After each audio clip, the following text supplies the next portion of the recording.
The words were still hanging in the air when my brother raised his glass. "To Marco's latest project," he said, his voice carrying across my aunt's backyard like he was addressing a board meeting. 36 commercial units, 2 years of groundwork. This is what real success looks like. Every head at the family reunion turned. 50 relatives gathered under oak trees in San Antonio, folding tables loaded with food, a cooler full of ice sweating in the July heat. And for a second, just a second, it looked like something genuine, something proud. Then his eyes found me. Not warmly, not with real interest. The way someone glances at furniture they've stopped noticing. "And Samantha's here on leave," he added, the pause before my name just a bit too long. "Still doing the dog thing in the Navy." The laughter came quick, familiar, comfortable. And I felt it land. My name is Commander Samantha Cooper. And in less than 3 hours, my family, who'd spent 17 years treating my military career like an extended hobby, was about to learn why you should never assume you understand someone's work just because they can't talk about it. The setup. My aunt's backyard smelled like mesquite smoke and fresh-cut grass, with the faint sweetness of tres leches cake waiting on the dessert table. Marco had just signed his second major construction contract, 29 years old, already making serious money. Dad's pride and joy. The golden child doing golden child things. I sat in a lawn chair at the edge of the yard in civilian clothes, jeans, a faded navy t-shirt, nothing that invited questions I couldn't answer. I'd learned a long time ago not to draw attention at family gatherings where my father held court and distributed approval like medals he'd earned the right to award. He didn't need a microphone, he never did.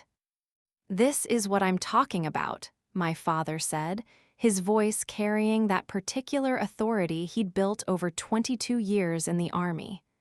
Marco saw an opportunity, made a plan, executed it. That's discipline. Applause followed, genuine this time. Marco grinned, shaking hands with uncles and cousins, comfortable in his success.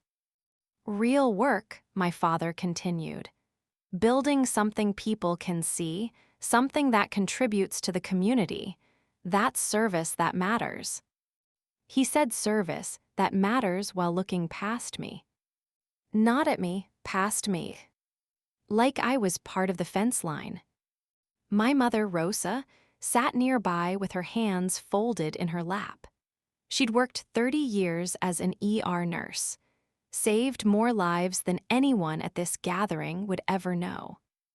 She didn't look at me, just at her plate. "Now Samantha," my father said, and I heard it coming before he finished the sentence. "She's been in the Navy for 17 years, playing with dogs." He said playing with dogs like it was a punchline. A few people chuckled. "I tried to steer her toward something with more substance," he continued.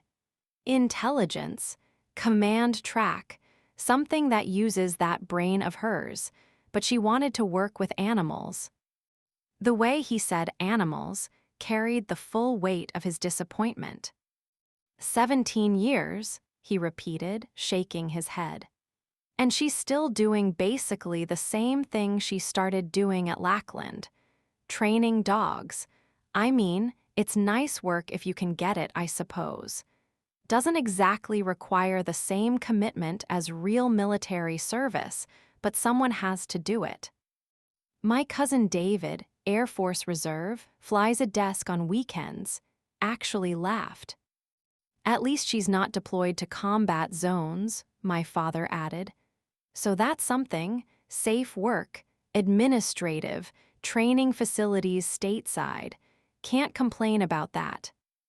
The gathering nodded along. Safe, administrative, stateside. Every word wrong.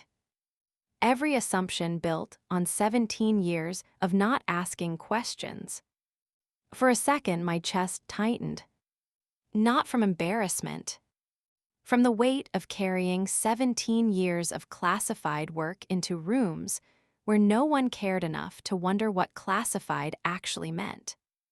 My father was still talking, rolling into another story about Marco's business acumen, how he'd negotiated contracts, built relationships, created something visible and measurable. That's what I tried to teach my kids, he said. Find work that matters, work people can point to and understand. Marco got it. Samantha, well, she's happy, and that counts for something. The condescension in that counts for something landed exactly as he intended it. A few relatives actually winced. But no one said anything. They never did. I kept my hands wrapped around my iced tea, grounding myself in something physical and cold. I had almost not come today. The invitation had arrived via family group text. Annual Cooper reunion, everyone come. No acknowledgement that I'd just been promoted to commander. No mention of the 17 years I'd spent doing work they'd never bothered to understand. Just another gathering where my choices were treated as the cautionary tale. I didn't bring my uniform. That had been deliberate. No rank insignia, no ribbons, no proof on display. Just me, the version they thought they knew. Near the dessert table, I noticed someone watching. A man, mid-30s, athletic build, carrying himself with the particular alertness that comes from operational experience. He'd been watching since my father started talking. Not casually, intently. Like he'd heard something that didn't match what he knew. I didn't recognize him, probably someone's plus one. I looked away. Timing mattered, it always had. My father kept talking, building to his finish. I'm proud of all my children, he said, his tone shifting to mock magnanimity. Marco for his success, Samantha for her dedication to animals. Everyone finds their path. Some paths just matter more than others. He raised his glass. To Marco, may his success continue. The gathering drank. I didn't. I set my tea down on the folding table, aligning it with the edge the way I'd done 10,000 times in kennels where precision was built from habit, where small things kept working dogs and their handlers alive.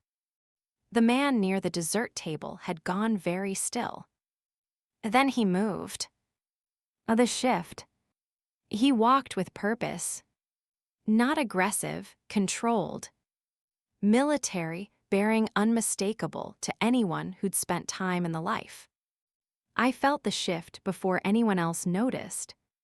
My father didn't see it. He was accepting congratulations, basking in the approval he'd just distributed to Marco and withheld from me. Then the man spoke. "Excuse me," he said. His voice carried, low, certain, cutting through the last of the celebration. The backyard tilted. Not all at once, slowly, like something fundamental had shifted. My father turned, yes. The man stepped into better light. Up close, I could see the details.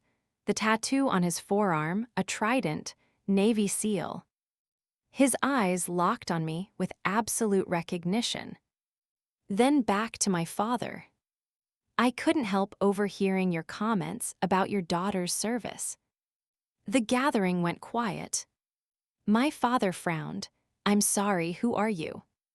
Petty Officer First Class Jake Haverson, SEAL Team 3. He didn't offer his hand, just stood there with the coiled stillness of an operator. I believe there's been a significant misunderstanding about Commander Cooper's career. A few people shifted. My father's smile tightened. Commander, Samantha's not. She is, Haverson interrupted. Commander Cooper, United States Navy, Director of the Naval Special Warfare K-9 Training Program. The temperature in the backyard dropped. My cousin David's beer stopped halfway to his mouth. My father set his glass down. I think there's some confusion. There isn't, Haverson said. I know Commander Cooper. She trained my partner. He whistled, sharp, specific. A Belgian Malinois appeared from near the house. 3.5 years old, dark muzzle, ears forward. The dog was moving before anyone understood what was happening. Not toward Haverson. Toward me. The recognition. The dog crossed the yard with purpose. Haverson had his hand on the collar, trying to hold him back. Ranger down, he commanded. The command was clear, firm. Ranger ignored it. His tail started moving in the slow, weighted rhythm that signals recognition rather than excitement. His nose worked the air between us. He took one step toward my chair. Haverson's grip tightened. He took a second step, pulling the SEAL's hands with him. Ranger, I said down. The dog took a third step and broke free. Not violently, not urgently, but with the absolute certainty of an animal who knows exactly where he needs to be. He walked the remaining distance to my chair, pressed his head against my knee with the settled, certain weight of an animal who has arrived exactly where he intended to arrive. Then he looked up at me and whined, quiet, low. The register of recognition. The backyard had gone completely silent. I looked down at the animal pressed against my leg. Hey, Ranger, I said quietly. 3 years. 3 years and 14 months of training, and a parking lot in May, and a transport van pulling away from Lackland at 900 hours. Ranger pushed his front paws up against my chair, and his tail moved with a speed that put his entire hindquarters in motion. He made a sound I can only describe as joy. Pure, unguarded happiness. Haverson stood frozen. You know his name, he said. I trained him, I replied, at Lackland, starting when he was 8 weeks old. Every eye in the yard was on us now. That was 3.5 years ago, Haverson said slowly. Yes. He looked at me differently now, really looking. What's your full name, ma'am? I reached into my pocket, pulled out my military ID. Handed it to him. He read it. The color left his face in a way I could see clearly in the afternoon sunlight. He straightened immediately. Came to attention. Commander Cooper. Ma'am, I apologize. I didn't know. I didn't recognize you out of uniform. Behind him, another man approached. Older, commander's shoulder boards. I recognized him. Commander James Reeves, USS Michael Monsor. I'd briefed him at Naval Special Warfare Command 2 months ago. Samantha, Reeves said, Commander Cooper. Jim, I acknowledged. He looked at my father, at the gathering, back to me. Sir, he said to my father, I'm not sure what you understand about your daughter's career, but I think there's been a significant miscommunication. My father's hand trembled slightly. She trains dogs. She directs the program that produces every operational working dog in the SEAL teams, Reeves corrected. Commander Cooper wrote the integration manual that's now standard across naval special warfare. She's personally trained or overseen the training of 73 dogs currently deployed in combat zones. The gathering was absolutely silent now. "The dog that just crossed this yard?" Reeves continued. "That's Ranger, top-performing K-9 asset in SEAL Team 3. He's been on 11 missions I can't discuss. He's found IEDs that would have killed American operators. He's cleared buildings in situations where sending humans in first would have been suicide." He looked at my father directly. "Commander Cooper trained that dog from 8 weeks old to full operational certification. The bond you just witnessed, a working dog recognizing his original trainer 3 years later, across a crowded yard, by voice alone, that doesn't happen by accident. That's the result of 1,500 hours of deliberate, expert training." My father's face had gone pale. "She doesn't just train dogs, sir. She builds partnerships that save lives." The reveal. Reeves pulled out his phone. "This is classified briefing material I can show you because it's been declassified." He showed my father a photo. "This is a joint operation in 2023, SEAL Team 5. The building they needed to clear had multiple suspected IEDs. Ranger, Commander Cooper's dog, found 3 devices that our electronic sweeps missed." He swiped to another photo. "This is Marcus Chen, 42 years old, father of 3, lost his job, his home, considered suicide. Commander Cooper coordinated the crisis intervention response that saved his life. She does this work on the side. Volunteers. Because the same skills that work with high-drive animals work with people in crisis." My mother made a small sound. "Your daughter," Reeves said, "has been working in classified programs for most of her career. Not because the work is administrative or safe or stateside. Because it's integral to operations that most Americans will never know about." He put his phone away. "She's been promoted 3 times. She runs a program with a multi-million-dollar budget. She's published peer-reviewed research on animal behavior and trauma response. And she's done all of it while deployed to some of the most dangerous places on Earth." He looked at me. "Commander Cooper, I apologize. I didn't realize this was your family gathering. But I couldn't stand there and listen to—" He stopped himself. "I couldn't let that continue." My father tried to speak, failed. Tried again. "Samantha, you never said." "I tried," I said quietly. 17 years ago, when I first got to Lackland, you told me I was wasting my Notre Dame education on animals. You said dog training was the soft side of military service." The truth landed softly. Cut deep. Christmas 2015. I mentioned my deployment to Bagram.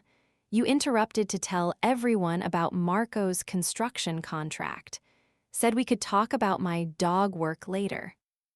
My mother's hand went to her mouth. 2 years ago, I tried to explain the integration manual I'd written. You made a joke about whether dogs could read. Changed the subject to Marco's latest project. Each memory, a small cut. So I stopped trying to make you understand. Because every time I tried, you made it clear it didn't matter to you. Marco had gone very still. His glass sat forgotten in his hand. Haverson stepped beside me. "Ma'am, I need to say something." He looked at my father. "Sir, I've been working with Ranger for 3 years. Best partner I've ever had. Saved my life twice. Saved my teammates more times than I can count." He paused. "Last month we were clearing a compound. Ranger indicated on a door. We almost ignored it. The sweep came back clean. But Commander Cooper's training protocols say, trust the dog. We trusted him. Open the door from distance. Pressure plate IED would have killed 3 of us. His voice got quieter. Someone is alive right now because Commander Cooper trained Ranger to detect things our equipment can't, to work in chaos, to stay focused when everything around him is falling apart. He looked at me with undisguised respect. She didn't just train a dog, sir. She gave me a partner I trust more than my own instincts sometimes. In our world, that's everything. The collapse. My father sank into the nearest lawn chair. His hand shook as he set down his glass. Commander, he whispered, you're a commander. Yes. For how long? 8 months. And before that, lieutenant commander for 4 years, lieutenant for 6 before that. He looked at me like he was seeing a stranger. Why didn't you tell us, show us, make us understand?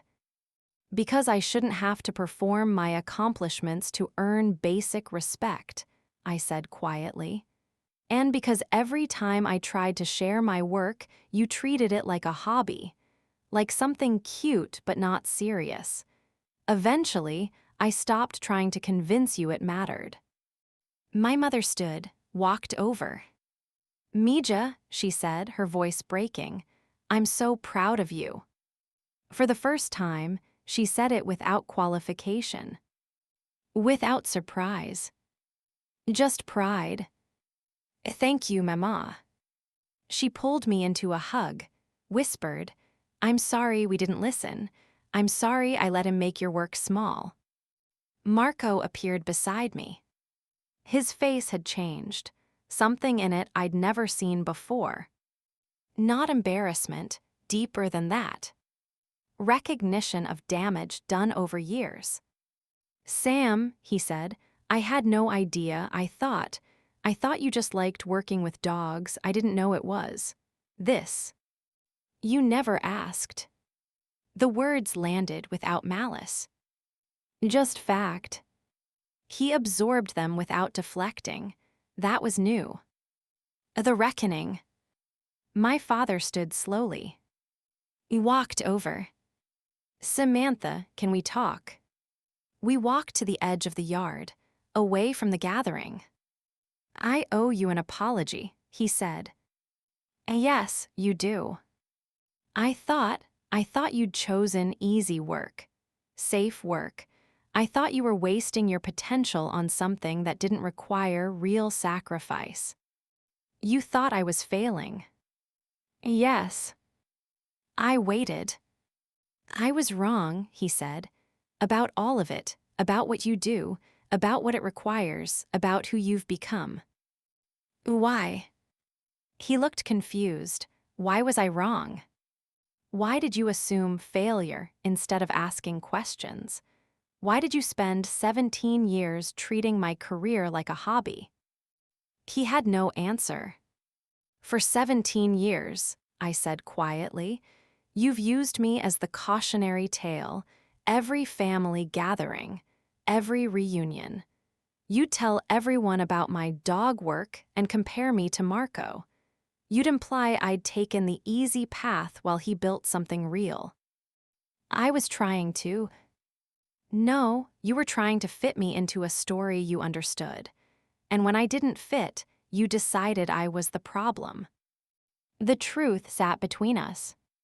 When I was working 3 jobs to put myself through officer candidate school, I continued, you told everyone I couldn't commit to anything. When I got accepted to advanced K9 handler training, you asked who was desperate enough to need dog trainers. When I made lieutenant, you asked when I was going to do real Navy work. His face crumpled. Every achievement, you found a way to diminish it. Every choice, you found a way to mock it. And today, at a family reunion, you stood up and told 50 people my career doesn't matter as much as Marco's construction business. I didn't say it doesn't matter. You said some paths matter more than others. That's worse. He had nothing to say to that. Ranger appeared beside me. Haverson was following, giving him space but staying close. The work I do, I said to my father, keeps people alive. When a SEAL team needs to clear a building filled with explosives, I'm the one who trained the dog that goes in first. When operators need early warning of enemy combatants, I'm the one who built the protocols that make that possible. I looked at him directly. That work doesn't look impressive to you because it happens in places you can't visit and involves missions I can't discuss. But it's real, it's dangerous, and it matters more than you'll ever understand. Haverson stepped forward. Sir, permission to speak freely. My father nodded, looking dazed. I've served with a lot of officers. Commander Cooper is in the top 3 I'd follow into anything. Her work doesn't just support SEAL teams, it makes missions possible that wouldn't be possible without these dogs. She's not support, she's force multiplication. He pulled out his phone, showed my father a photo. This is my team, 8 of us. We were on a compound clearing operation 6 months ago. Ranger detected a secondary ambush before we walked into it. All 8 of us came home because Commander Cooper trained a dog to work in situations that would overwhelm most animals in seconds. He put the phone away. You called her work safe and administrative. Sir, with respect, her dogs deploy to combat zones where humans won't go first. Her training happens in conditions designed to replicate the worst possible scenarios. There's nothing safe about it. My father looked at me. Really looked. Maybe for the first time in 17 years. I'm sorry, he said. Truly, completely, I didn't know. I know, that's the problem. You didn't know because you never asked. Closing. The gathering continued, but differently. People approached me now. Real questions about my work, the program, what Ranger did. My mother stayed close, pride radiating off her in ways she'd kept contained for too long. Marco pulled me aside an hour later. Sam, I need to say something. I waited. I've spent 10 years telling people about my construction projects at family gatherings, acting like I was the only one doing real work. I never once asked about your career beyond surface pleasantries. No, you didn't. I should have. Yes, you should have. He nodded, accepting it without deflection. Can I start asking now? I looked at him, at the genuine question in his face. You can start, I said, but I can't promise I can answer everything. Most of my work is classified. Then ask me what you can tell me, and I'll actually listen. It wasn't absolution, but it was a start. As I left that afternoon, Ranger walked me to my car. Haverson had offered to let him say goodbye properly. The dog pressed against my leg one last time. I knelt down, held his face in my hands. Good boy, I said quietly. Keep your handler safe. His tail wagged, slow, certain. He knew. I stood. Haverson stood nearby, giving us space. Thank you, I said, for what you said in there. I only said the truth, ma'am. You earned every word.